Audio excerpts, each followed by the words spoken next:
Gostaria que você abrisse a sua Bíblia comigo no livro de Lucas, capítulo 14, versículo 16.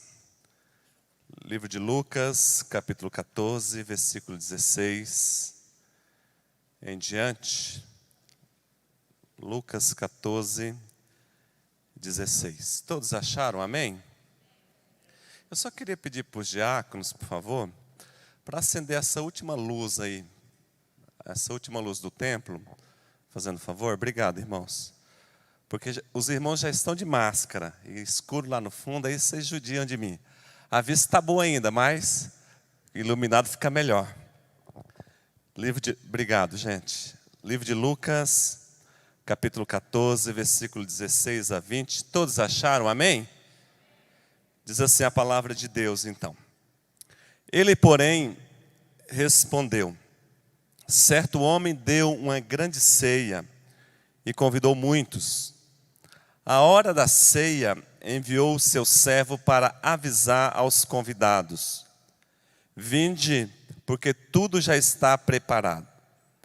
Não obstante, todos a uma começaram a escusar-se. Disse o primeiro: comprei um campo e preciso ir vê-lo.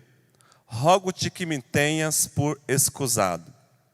Outro disse: comprei 5 juntas de bois e vou experimentá-las. Rogo-te que me tenhas por escusado. E outro disse: casei-me e por isso não posso ir. Versículo de número 26, na continuação aí do capítulo 14.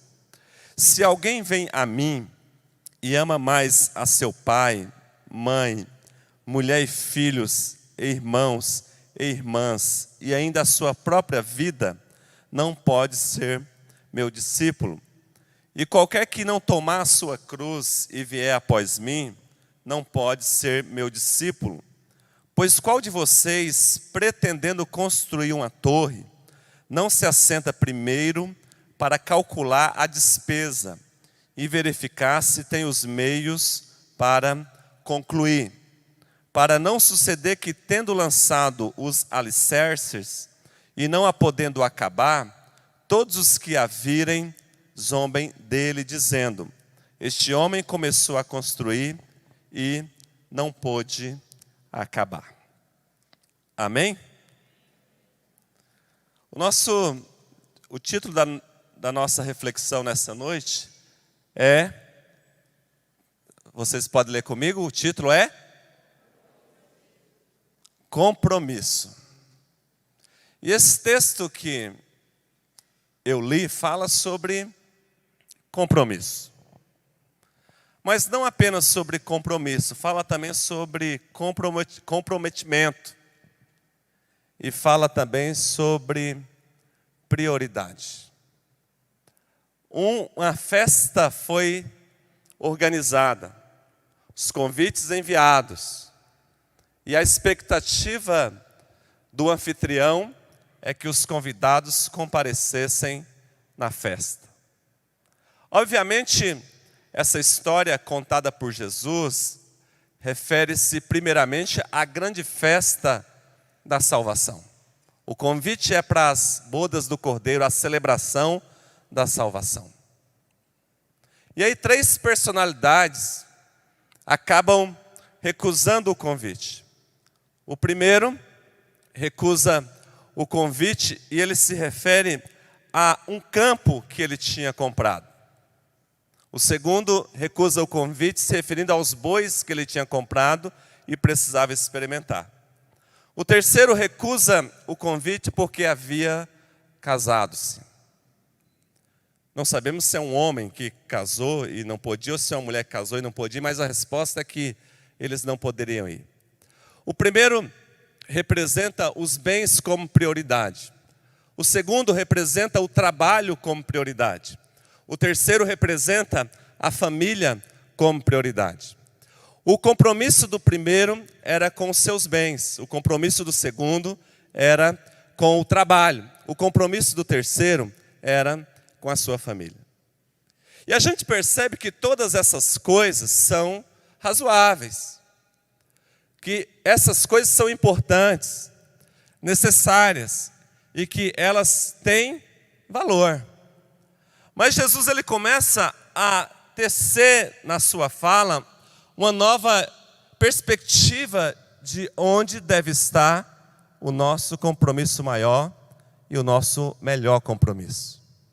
Você sabe muito bem que compromisso é algo assumido, é a palavra empenhada, é o gesto de apoio, é o sentimento do dever e a atitude de responsabilidade perante alguma coisa.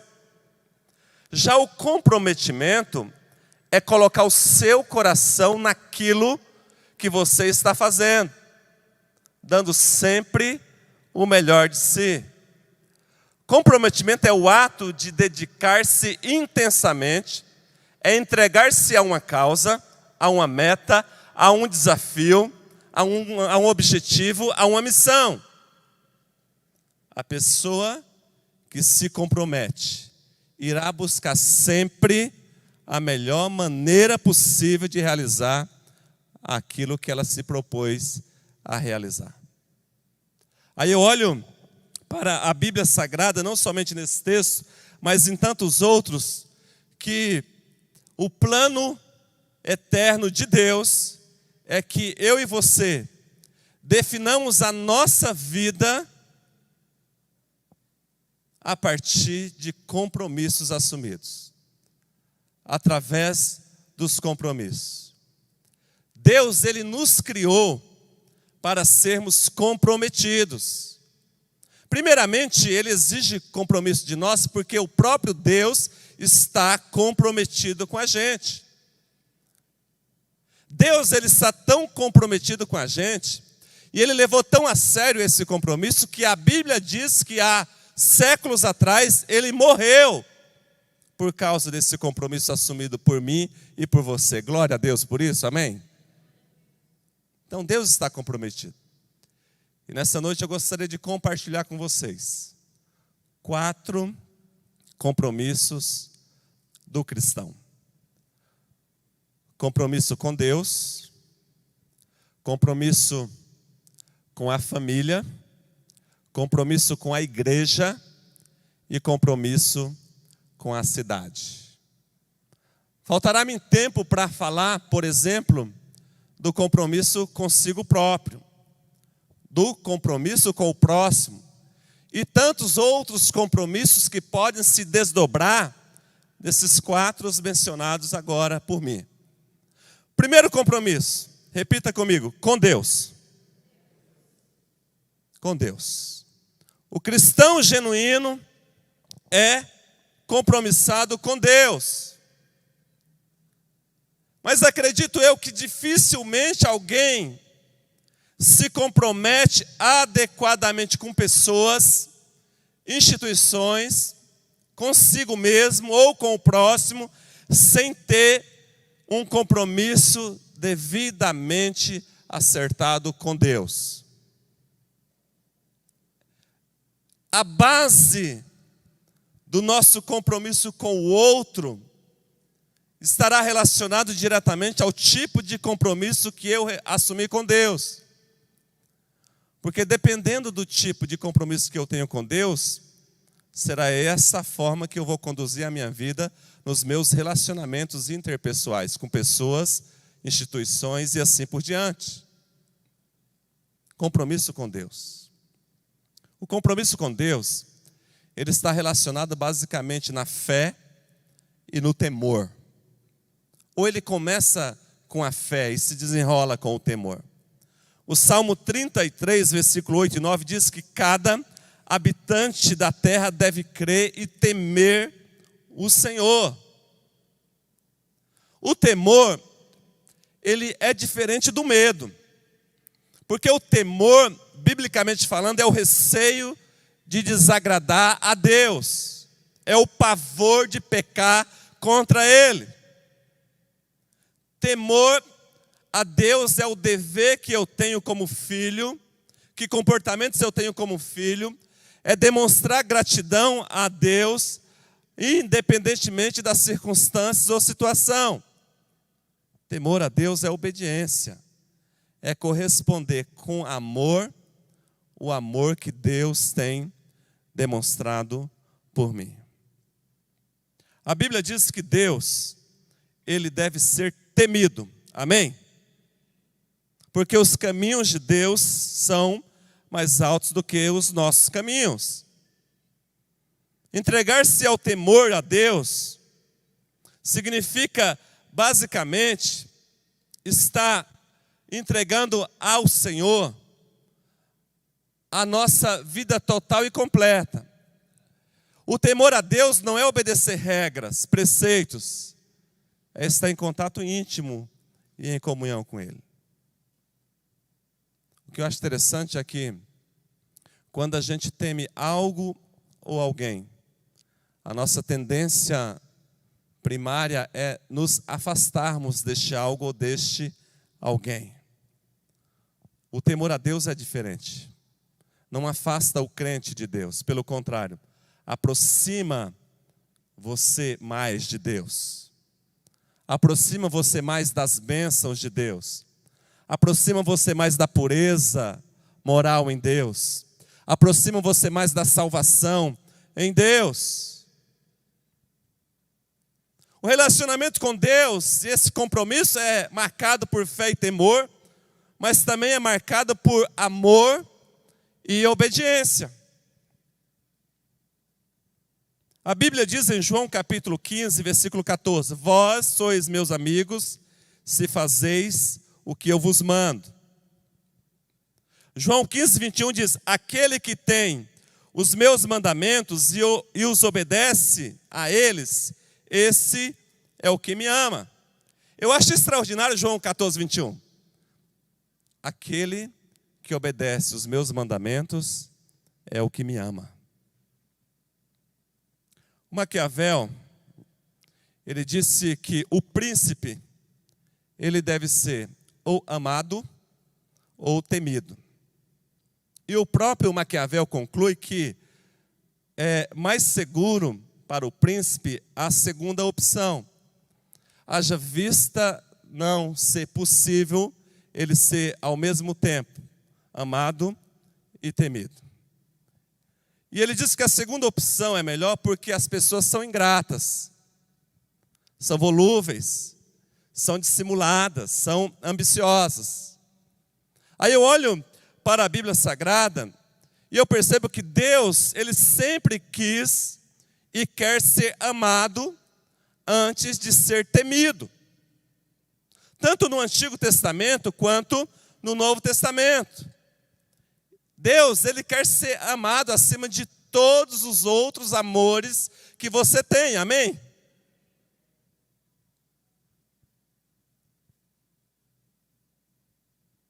Porque Jesus disse: se alguém vem a mim e ama seu pai, sua mãe, sua mulher, seus filhos, seus irmãos e irmãs e até a sua própria vida mais do que a mim, não pode ser meu discípulo. João 14, 26.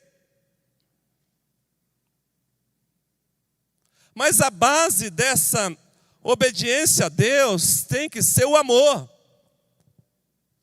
Adão e Eva não mantiveram o compromisso porque tentou obedecer sem amor.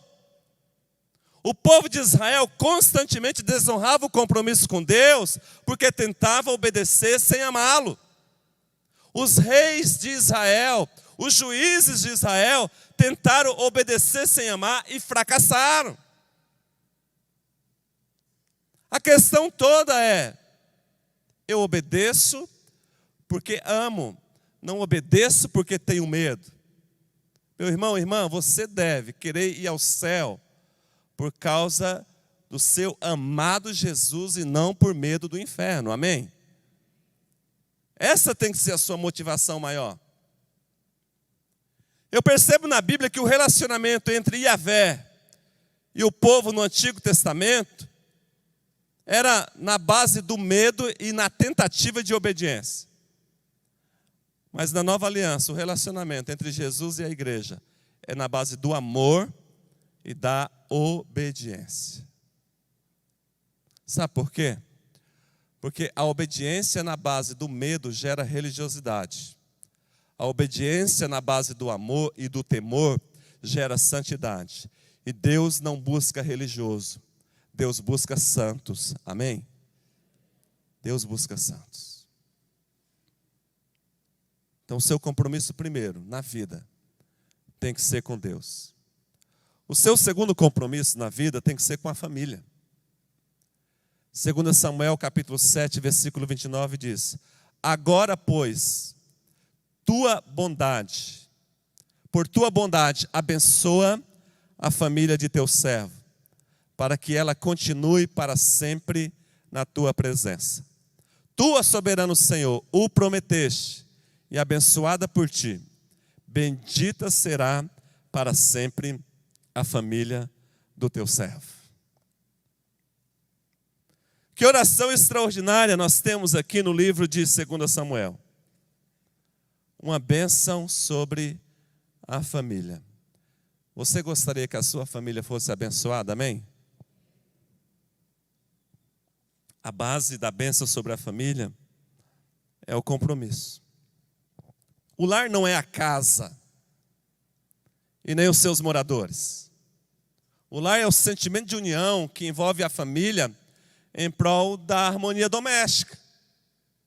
E para isso nós temos que ter dedicação, renúncia, silêncio em alguns momentos, zelo e tantos outros sentimentos que devotamos àqueles que se unem a nós pela eleição efetiva através do impositivo sanguíneo, os nossos familiares. Irmão, família é uma bênção, amém? Vocês titubearam? Ô Vini, se você puder me ajudar no retorno aqui. Família é uma bênção, amém? Mas é problema também, não é não? Quem convive em família aqui? Família é bênção, mas é problema. A oração aqui é pela bênção na casa. E o versículo 11 de 2 Samuel 7 diz: o Senhor te fará casa. O Senhor te fará casa. A família não é uma necessidade social ou um sistema para funcionar. É um projeto de Deus, aleluia. Deus criou a família e ela permanece no coração de Deus. Eu olho para a Bíblia Sagrada e percebo a família de Jesus, uma família sagrada, santa, exemplar, modelo de virtudes humanas, disposta a cumprir com exatidão a vontade de Deus. O seu lar deve ser imitação do lar de Jesus de Nazaré. Amém? Por isso, o Senhor te fará casa. E o versículo 29 de 2 Samuel diz: a fim de que essa casa permaneça para sempre diante de ti. Permaneça para sempre diante de ti. Permanecer por si só já dá a ideia de continuidade permanente, constante. Mas o autor faz questão de frisar: permaneça para sempre. Ou seja, o lar não é um projeto temporário. O lar é um projeto de Deus e a vontade dele é que permaneça para sempre, apesar das investidas contrárias. No lar acontece, irmãos, batalha. O inimigo trabalha constantemente para destruir o lar. Mas Deus, ele trabalha para edificar. E você, de que lado está? Você assume um compromisso com quem? Com relação ao teu lar, e a tua casa e a tua família. A grande diferença entre um lar seguro e estável e um lar que está desmoronando não está na ausência de lutas, mas sim no terreno onde as suas raízes foram fincadas. E Jesus falou: construa a sua casa sobre a rocha. Ele mesmo diz, eu sou a rocha, amém? Construa sobre Jesus. Nossas casas não precisam de quadros evangélicos pendurados nas paredes. Nossas casas não precisam de Bíblias abertas ou de dizeres bonitos nas portas. Nossas casas precisam de Jesus, pois somente Ele pode estruturar a nossa família. Somente o arquiteto da família pode edificar o nosso lar. E a minha oração nessa noite é que Jesus Cristo bata na porta da tua casa. A porta se abre, Ele entra e faça morada. E o teu lar seja restaurado, abençoado, tocado por Deus e nunca mais seja o mesmo. Para a alegria do teu coração e para a glória e honra do Senhor Deus Todo-Poderoso. Amém? Aleluia! Aí, 2 Samuel capítulo 7, 29 diz, a fim de permanecer para sempre diante de ti. Diante de ti. O lar só permanece quando no altar. Diante do Senhor. Quis Deus que seu filho habitasse a terra no seio de uma família. Uma família como tantas outras, mas que se tornou especial ao olhar de Deus, porque acolheu o próprio Deus. Isso significa que toda família pode ser especial ao olhar de Deus. Que Deus olhe para a tua família nessa noite com um olhar de graça, de misericórdia, de compaixão, de amor e de cuidado. Amém?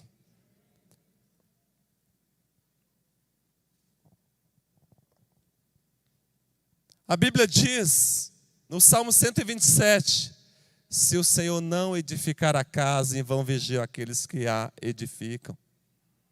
Em vão trabalham aqueles que a querem construir. O seu lar precisa ter um motivo espiritual para existir. E louvado seja Deus, que eu sei que nessa noite, muitos de vocês já oraram pela sua família. Quem já orou pela família nessa noite? Aleluia por isso. Terceiro compromisso do cristão é com a igreja. Aleluia. Eu esperava um glória. O terceiro compromisso do cristão é com a igreja. Amém. Com a igreja. Colossenses 3, 23 diz, tudo quanto fizerdes, fazei de todo o coração, como para o Senhor e não para os homens. Você sabe muito bem que a igreja tem objetivos. Evangelizar o mundo, gerar comunhão uns com os outros, colaborar com o crescimento espiritual dos santos, fazer novos discípulos e assim por diante. Esse é o objetivo da igreja e você pode colaborar e assumir um compromisso em que isso seja possível. Por exemplo, você pode assumir o compromisso de proteger a comunhão da igreja. Porque a igreja tem comunhão, mas o inimigo ele quer quebrar a comunhão. E como é que eu protejo a comunhão da minha igreja? Primeiro, agindo em amor com os outros. Eu sei que eu não sou perfeito, mas você tem que me amar, porque foi Jesus que mandou. Eu sei que você também não é perfeito, mas eu te amo. Jesus me mandou te amar. Agindo em amor uns com os outros, eu protejo a comunhão. Quando eu recuso maledicências e fofocas, eu protejo a comunhão. Quando eu abençoo, eu protejo a comunhão.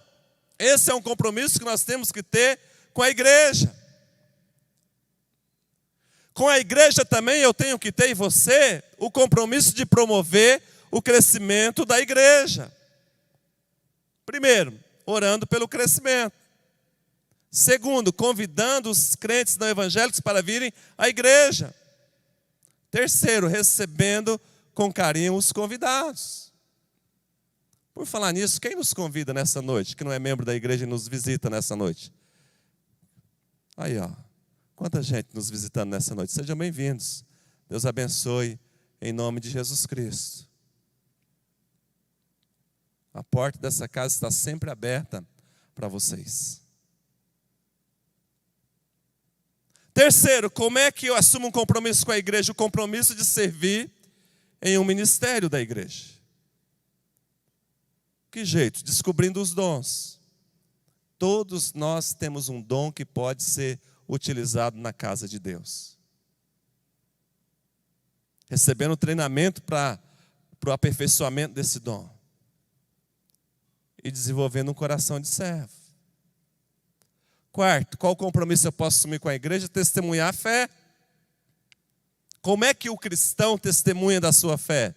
Frequentando assiduamente os cultos. Vivendo lá fora e aqui dentro de modo exemplar.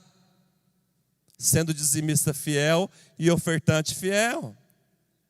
Eu preciso assumir um compromisso com a igreja, porque a Bíblia diz que a igreja sempre vai existir, porque é uma instituição divina e não humana. E Mateus 16:18 diz que as portas do inferno não prevalecem contra a igreja de Deus. Aleluia!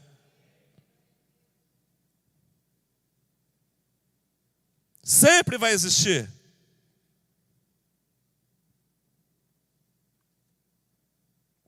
O que eu acho interessante é que nós temos várias instituições terrenas que ficarão por aqui.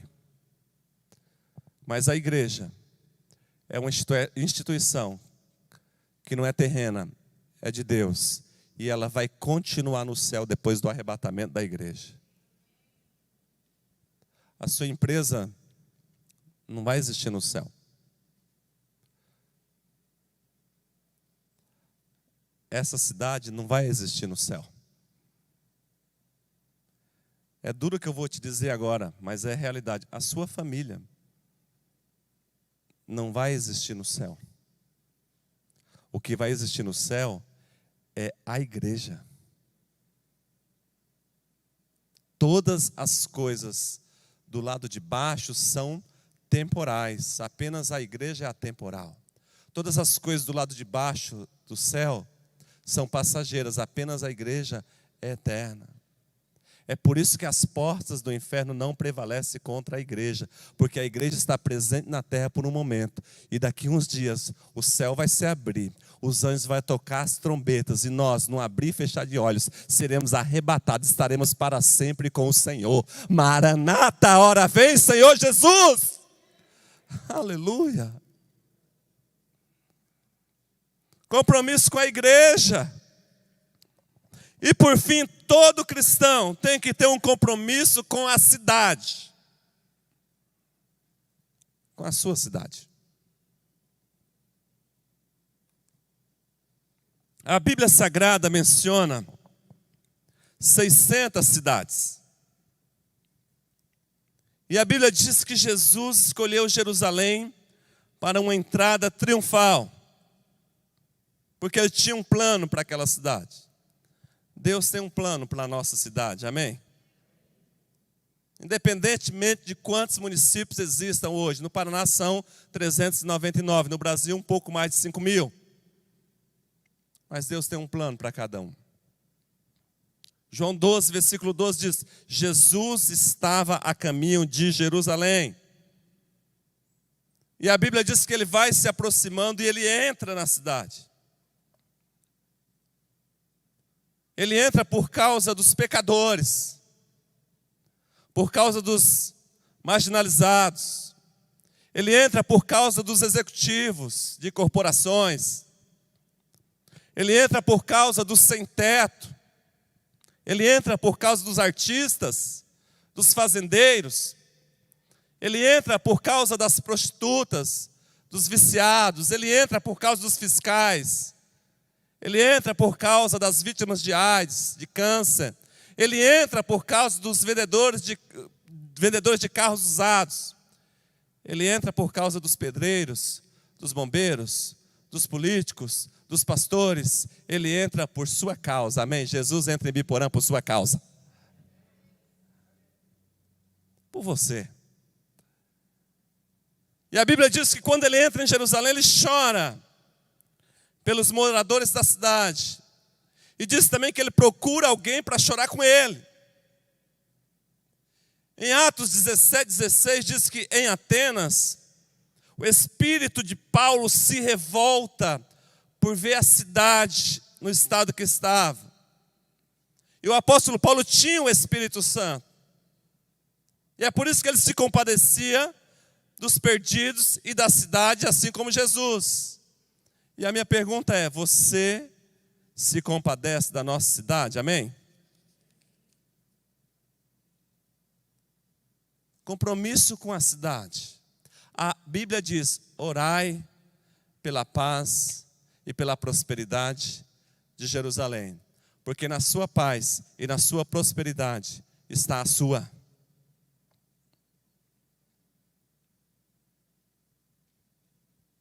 Está a sua. Marcos 11:8 diz que muitos estendiam as suas vestes, outros cortavam ramos de árvores e espalhavam no chão pelo caminho que Jesus iria passar. Uns cortavam ramos, outros espalhavam pelo caminho, outros estendiam as suas vestes. Compromisso com a cidade significa cada um fazer o que pode. Não apenas cada um fazer o que pode, cada um deve dar o que tem. Amém? O que é que você tem para Ibiporã?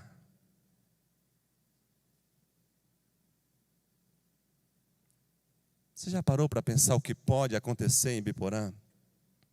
Quando Cristo de fato entrar nela e ser entronizado nela? Você já parou para sonhar com as transformações sociais, morais, éticas, espirituais que ocorrerão aqui quando Cristo entrar nos hospitais, no comércio, na indústria, nas fábricas, nos bairros, nas vilas, nas casas, nos apartamentos, nos sítios, na fazenda? Você já parou para pensar quando a gente perceber não apenas uma placa, um outdoor escrito Jesus Cristo é o Senhor de Ibiporã, mas de fato concreto, nós percebemos nas atitudes dos ibiporenses que Jesus reina na nossa terra bonita, amém? Se ele entrou em Jerusalém,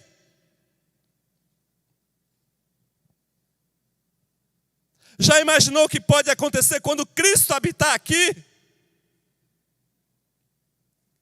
Eu tenho algumas pistas bíblicas a esse respeito.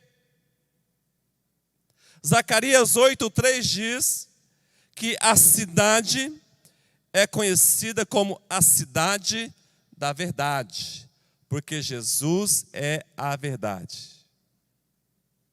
Já imaginou quando os mais de 53 mil habitantes de Ibiporã só falar e viver a verdade? Amém? Seria bom demais, não é não? Eu tenho uma outra pista. Atos 8:8 diz que a alegria inunda a cidade.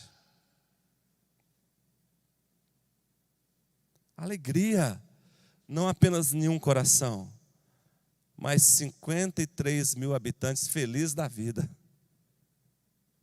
porque Jesus entrou nela. Mateus 21:10 diz que a cidade se alvoroça, que as pessoas querem conhecê-lo e saber quem ele é. Salmo 122, versículo 6 diz que quando Jesus habita e ele é o Senhor entronizado na cidade, há a prosperidade para os seus moradores, amém? Certa vez, o imperador chinês, ao ver a prosperidade da Inglaterra, a diminuição da criminalidade, a vida dos cidadãos de lá total e completamente diferenciada do resto do mundo, perguntou à rainha qual é o motivo do sucesso da Inglaterra. A rainha da Inglaterra ergueu a Bíblia e disse: esse livro, Senhor,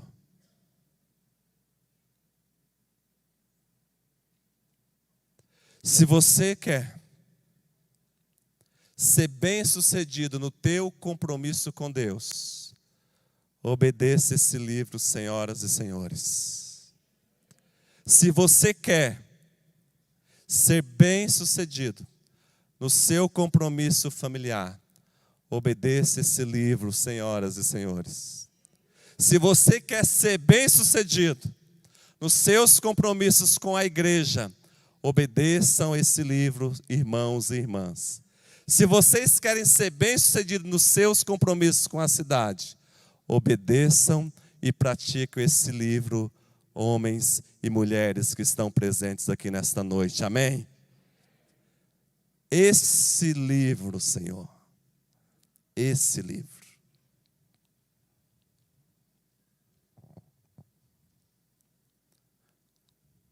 Compromisso.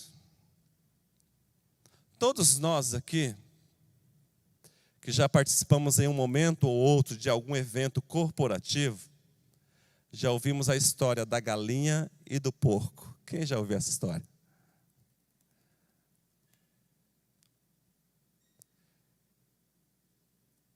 Que foi dada a ordem pelo fazendeiro, em que o porco e a galinha servissem diariamente durante uma semana um café com cardápio diferenciado. Caso eles falhassem, ele iria servir ovos com bacon. Já ouviram essa história? E o porquinho, mãos à obra, para dar conta do recado. A galinha no começo, mãos à obra para dar conta do recado. Passei um dia, dois, no terceiro dia a galinha já estava mais ciscando que trabalhando para servir o café. O resultado, eles não deram conta do recado. A galinha botou o ovo e o porquinho virou bacon. Moral da história: a galinha estava apenas envolvida, mas o porquinho estava comprometido. Comprometido. E a minha pergunta nessa noite: você está envolvido com Deus? Ou está realmente comprometido? Você está envolvido com a sua família? Ou está de fato comprometido com ela? Você está envolvido com a igreja, vem num culto ou outro, ou de fato está comprometido com a igreja? Você está envolvido com a cidade, ou de fato comprometido com a cidade? E essa resposta só você pode dar. Eu espero que você tenha, repita comigo, compromisso. Amém?